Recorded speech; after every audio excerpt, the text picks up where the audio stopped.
Hoje é segunda-feira, dia 25 de abril de 2022. Como de costume, a gente começa falando primeiro dos indicadores aqui no Brasil, né? A gente teve uma semana mais curta devido ao feriado de Tiradentes e vimos aí o Ibovespa tendo uma performance negativa de 4,39% na semana passada, cotado aí aos 111 mil pontos, né? Registrando a pior semana desde outubro de 2021, né? Semana bastante negativa para o mercado local e para os mercados globais também, né? No cenário político interno aqui, a gente viu o presidente Jair Bolsonaro, ele dizendo que o governo quer anunciar um aumento na isenção do limite do imposto de renda para quase R$ 3.000, né? Saindo dos atuais R$ 1.900. Isso representaria uma perda de receita de cerca de 25 bilhões de reais para o governo, né? O que é algo negativo do ponto de vista fiscal do país, tá? E o destaque positivo ficou por conta do FMI, que ele revisou para cima as expectativas de crescimento do PIB do Brasil este ano, tá? Passando de um crescimento de 0,3% para 0,8%, impulsionado aí pela melhora da atividade do varejo e também pelo impacto favorável dos preços mais altos das commodities, tá? Acho que vale destacar aqui, apesar de estar sendo um mês bastante amargo aí para a renda variável, né? O Ibovespa caindo aí 7,43% no mês de abril.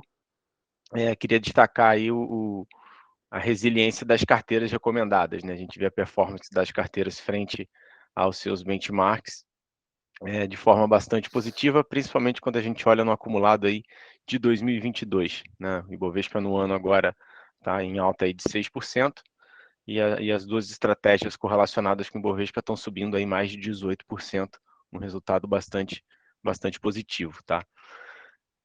Dando sequência, a gente passa agora para o cenário internacional. A gente vê os ativos globais, eles foram pressionados aí pela fala mais dura do Banco Central americano, né? Em discurso, o Powell ele afirmou que uma alta de juros mais acelerada seria apropriada aí para combater a inflação e sinalizou aí uma possível alta de 0,5% já na reunião de maio, tá? Acho que o destaque positivo lá nos Estados Unidos está por conta da temporada de resultados do primeiro trimestre de 2022, das empresas do S&P 500 que já reportaram resultado até agora, 78% delas superaram a expectativa dos analistas, né? A gente vê a forte resiliência aí da economia americana nesse sentido, tá? Acho que o destaque negativo ficou por conta do Netflix, que reportou uma perda de 200 mil assinantes durante o período, né, bem abaixo aí das estimativas, fez com que a ação caísse aí 35% em um único dia, tá? E na ponta positiva, as ações da Tesla, né, a Tesla ela divulgou resultados acima da expectativa do mercado, impulsionada aí principalmente por parte do crescimento no número de carros entregues, tá? No campo econômico, também o FMI ele revisou as projeções de crescimento global, tá? E cortou o PIB de crescimento global de 4,4% em 2022 para 3,6%, tá? Indicando uma desaceleração significativa na economia global esse ano, à medida que a gente vê a repercussão da guerra na Ucrânia, ela se espalha e os principais bancos centrais também apertem a política monetária para combate à inflação, tá? Já na China, a gente viu dados de indicadores econômicos mistos por lá. O PIB cresceu 4,8% no primeiro trimestre, ano a ano, né, comparando o período do primeiro trimestre desse ano, um ritmo acima das expectativas, porém as vendas do varejo caíram 3,5% e o desemprego subiu para 5,8% lá na China, né, indicando que a tendência de melhora na economia ela se interrompeu devido aos lockdowns e a forte política de controle de Covid que eles têm por lá, tá? E por fim, passando um pouco aqui nos fundos imobiliários, né, o nosso FIX ele teve leve alta na semana passada, subindo aí 0,06%, uma alta marginal, impulsionado positivamente pelos ativos logísticos e ativos híbridos, tá? Dentro do setor imobiliário, o segmento de lajes corporativas ele começa a dar sinais aí de uma recuperação, pelo menos na capital paulista, tá? Já após aí quase mais de 2 anos de ceticismo em relação à relação de trabalho presencial, né? A gente começa a ver as empresas lá em São Paulo começando a ampliar os seus espaços de trabalho, o que é positivo aí para o setor, tá bem? Dando sequência aqui, eu chamo então o Leandro para comentar um pouquinho de moedas para a gente. Bom dia, Leandro, tudo bem? Bom dia, Gustavo. Como de costume, basicamente o que a gente vê aqui é um slide um pouco mais verde, quando o Gustavo mostra um slide bem vermelho, né, dessa semana. Essa semana a gente estava indo bem, né, com relação ao real, até o meio da semana, até o feriado, mas com algumas notícias como o Fed, por exemplo, né, a declaração de Jerome Powell sobre a subida de juros um pouco mais rápida do que o esperado, e a questão também do nosso presidente Jair Bolsonaro ter é, falado a público, né, sobre dar o perdão ao Daniel Silveira, né, o deputado que foi condenado pelo STF, deu aos investidores aí uma cara de crise institucional, né? Então, o dólar na sexta-feira deu aquele susto na gente, chegou a subir a 4,7%, tá? E aí o Banco Central entrou com um leilão no final da tarde, ali lá pelas 4 horas da tarde, de 571 milhões de dólares, tá? Isso fez o dólar baixar um pouquinho e a gente terminou a semana aí com alta de 2,13, tá? É, a fala do Power, na verdade, deu uma esfriada em todo o risco dos mercados, né? Então, todos os ativos de risco sofreram bastante.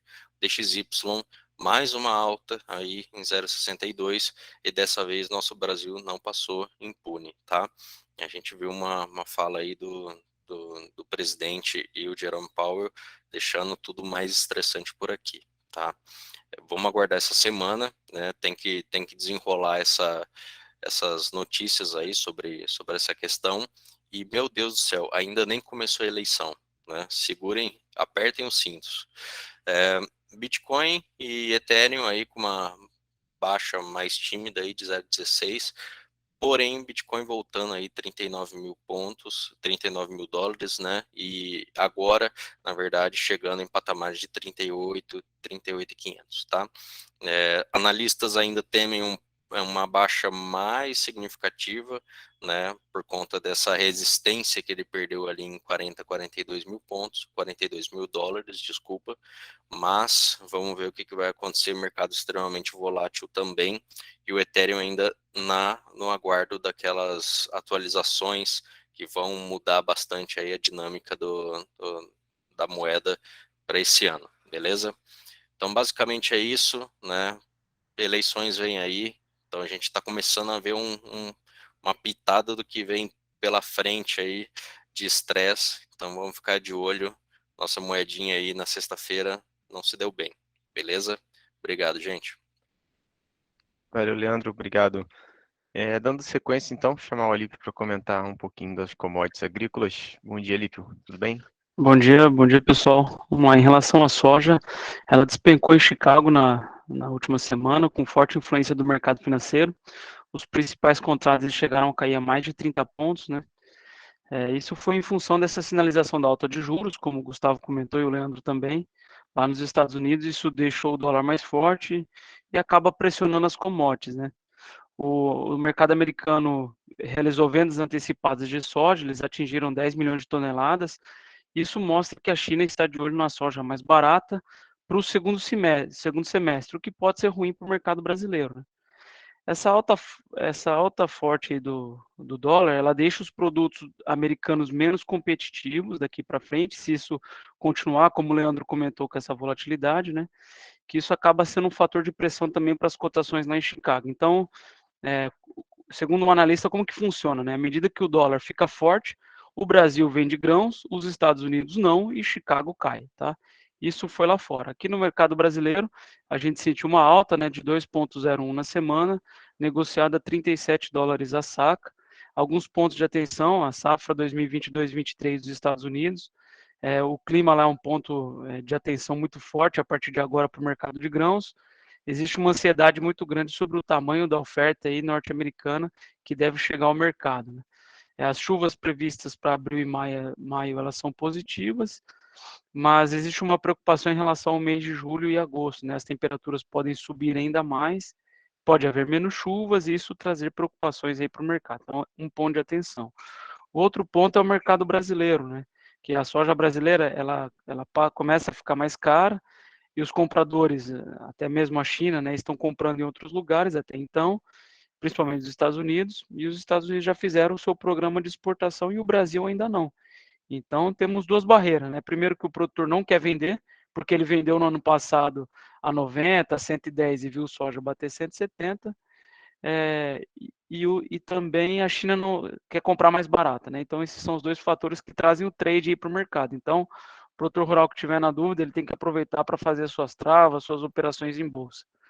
E também um outro ponto de atenção é a demanda chinesa, né? Que segue fazendo compras, mas em volumes menores, em ritmo mais lento do que em anos anteriores, muito em função das margens de esmagamentos que diminuíram e em relação também aos lockdowns que pesam sobre a força da demanda, né?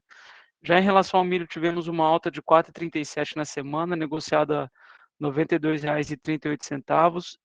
Foi uma semana de bastante volatilidade. Os contratos aí, os principais tiveram alta de 0,41, 0,50 na semana, encerrando então a 92,38, 93,70 os principais contratos, né? Segundo os analistas, o mercado sofreu bastante influência lá de Chicago, mas foi apoiado por esse dólar subindo frente ao real e se consolida nessa faixa aí de R$ 93. Tá? Cada dia que passa, com as chuvas que caem, os grandes consumidores do Brasil vão ficando mais retraídos, esperando que tenha uma super safra, tá? E também tem uma questão de soja parada nos armazéns, né? Com essa inundação de soja que se espera, o comprador espera, então, o melhor momento para negociar o milho, tá? Em relação ao boi gordo, uma alta de 0,49, negociada a R$ 328,80 a arroba do boi gordo. Aproveitando um mercado de maior oferta de animais, que é um período de sazonalidade, o período que a gente está vivendo, a gente tem uma oferta muito grande de animais pronto para abates, né? Então os frigoríficos eles continuam pressionando os preços. Foi uma semana de uma menor volatilidade para essa commodity, que teve uma alta aí só de 0,49, né? Então o preço segue na faixa dos 328. Uma notícia importante que saiu é que a Associação Brasileira de Proteína Animal soltou uma nota dizendo que as empresas que são associadas estão enfrentando dificuldade para enviar os produtos à China, né, pelo Porto de Xangai, que são empresas como JBS, BRF. Então, as cargas aí estão sendo redirecionadas para outros portos em função desses problemas aí com os lockdowns, tá? Não há nenhum relato de suspensão de vendas, mas o mercado segue de olho nessa situação que segue prejudicando os negócios. Já em relação ao café, uma alta de 1,63, a saca fecha negociando a $284. Os preços do mercado futuro de café eles recuaram lá em Nova York, foi um período, né, uma semana de muita oscilação nos contratos futuros. Então, teve contrato que eu estou olhando queda de 85 pontos no de julho, 95 pontos no setembro e mais de 110 pontos aqui no contrato de dezembro, né? Então, o café arábica ele estava sob uma pressão nessa última semana devido à fraqueza do real, e a desvalorização do real acaba incentivando a exportação dos produtores de café no Brasil, né? Então, além disso, também teve uma publicação que destaca as preocupações com a demanda negativa para o preço, com a guerra na Ucrânia, né, que não mostra sinais de fim. Então, isso alimenta uma preocupação que o mercado tem de que a invasão da Ucrânia pela Rússia levará a uma inflação mais rápida, né? Reduzirá os gastos dos consumidores e reduz assim também o consumo de café à medida que os consumidores apertam o cinto, né? Limitam as suas visitas então a restaurantes e cafés, lembrando que o mercado europeu é o maior mercado consumidor de café, então olho nisso também. Beleza? Essas foram as principais notícias aí do mercado agrícola nessa semana. Valeu, Lipe, obrigado. Dando sequência, então, chamar o Diego para comentar das demais commodities para a gente. Bom dia, Diego. Bom dia, Gustavo. Bom dia a todos. Vamos lá, começando pelo petróleo, né? Essa semana passada, esse slide mostra as 3 commodities que nós vamos citar aí negativo, né? Então, a queda semanal aí no petróleo Foi basicamente diante dessa perspectiva de crescimento global mais fraca, como os colegas já falaram, né, uma grande preocupação, essas taxas de juros mais altas, né, em níveis globais, e esses lockdowns na China realmente prejudicando muito a demanda, né, mesmo aí com a União Europeia considerando uma proibição sobre a commodity russa, que apertaria mais ainda a oferta, né, então o cenário ainda foi negativo, né, então, em resumo, basicamente, esses temores aí de crescimento da China, que deve ser menor, né, o aperto do Fed, né, limitando também o crescimento dos Estados Unidos. A gente sabe, ouve falar até algumas preocupações que o ano que vem podemos ter alguma recessão, né, a nível global, principalmente puxada pelos Estados Unidos. Parece estar, pelo menos de fato, momentaneamente equilibrando essas preocupações e que a Europa, em breve, deve ampliar as sanções às importações de energia russa, né? Então, realmente, bastante fatos aí que irão ocorrer em breve, que vão mexer bastante no petróleo. Hoje também já estava em baixa, né? Agora na madrugada sendo negociado na Ásia, chegando próximo aí a $100, tá? Então de olho também no petróleo, né? Mas de fato essas preocupações globais aí estão atingindo bastante a questão da demanda, né? Já o minério de ferro, na bolsa da Lian fechou aí em queda também, né, na sexta-feira e na semana, encerrando a semana aí com primeira perda semanal em 2 meses, né? Lembro que o minério, depois de uma queda no final do ano passado, teve uma estabilização e depois a gente veio aí há praticamente 7, 8 semanas aí falando só em altas, né? Constantes, altas moderadas, mas altas constantes do minério, e essa foi a primeira perda semanal em 2 meses, já que essas preocupações com a fraqueza da demanda da China, né, que é a maior produtora de aço mundial, superaram aí os riscos de oferta sinalizados pelas maiores mineradoras do mundo, né? A China prometeu continuar também reduzindo aí a produção de aço esse ano de acordo com a sua meta de reduzir as emissões, né? Essa promessa da China cada vez fazendo medidas para que diminua a produção de aço fez, né, que o minério nos últimos 2 meses tivesse essa alta, porém essa preocupação com demanda realmente da China aí tá mais forte do que todas essas possíveis diminuições de produção, tá? Como eu comentei, né, os contratos futuros minério de ferro chegaram a cair cerca de 12% em Singapura hoje na madrugada, tá, pessoal? Então tá bem preocupante. Já recuperou parte e agora está caindo apenas 8%, né? Esse é um dado de alguns minutos atrás. Então, realmente aí a preocupação está muito grande em relação a essa política Covid-0 na China, tá? O ouro também em queda, né? O metal precioso foi pressionado principalmente, né, pela alta do dólar, uma vez que, só relembrando, né, que isso torna a commodity mais cara para detentores de outras moedas, né? Enquanto os operadores também monitoram a posição mais hawkish do Fed, né? Então essa possível alta mais acelerada e constante do Fed. E também, né, mais uma vez, a alta semanal nos treasuries norte-americanos, né? O Tesouro norte-americano, principalmente o T10, que é a referência aí, é o mais negociado, fechou próxima de 3% ao ano, né? Então, mais uma semana de alta. Mas mesmo assim, para os analistas, o ativo se mantém bastante resiliente, porque foi uma semana que ele poderia ter uma queda bem forte, devido a esses 3 motivos que eu comentei anteriormente, mas ainda foi uma queda considerável pequena para o ouro, mantendo-se bastante resiliente ainda como um porto seguro, tá? Pode passar slide, por favor. Já falando aqui dos nossos DIs, né?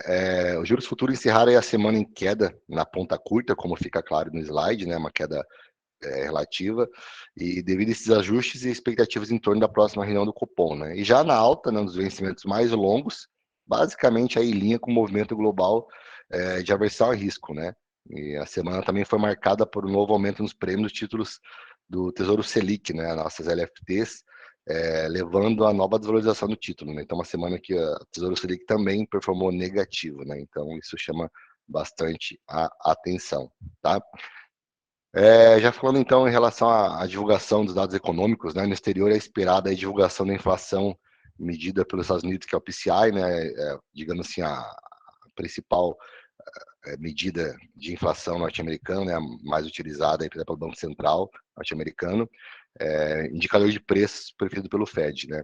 Além disso, a prévia de inflação ao produtor e consumidor da zona em abril na zona do euro e o PIB do primeiro trimestre nos Estados Unidos, tá, pessoal? De olho nessa notícia que ela gera um grande impacto. A gente está falando agora de perspectiva de crescimento bem menor para a China, né, que é a segunda maior potência mundial, e a gente vai ver também como é que foi o fechamento do primeiro trimestre do PIB nos Estados Unidos. Na zona do euro também, eles vão divulgar o primeiro tri, tá, do PIB. E aqui no Brasil, né, os destaques serão basicamente também para o IBCBR, que ele é uma proxy, né, proxy do nosso PIB, né, o rastreamento do nosso PIB, a taxa de desemprego de fevereiro e a criação de empregos formais referente a março, além do IGPM e da prévia de inflação, né, que é a IPCA 15, que o próprio IPCA 15 vai ser divulgado agora nessa quarta-feira, né? Então, realmente é uma semana recheada de informações bem relevantes a nível global e a nível local, tá bom? É isso aí, boa semana a todos.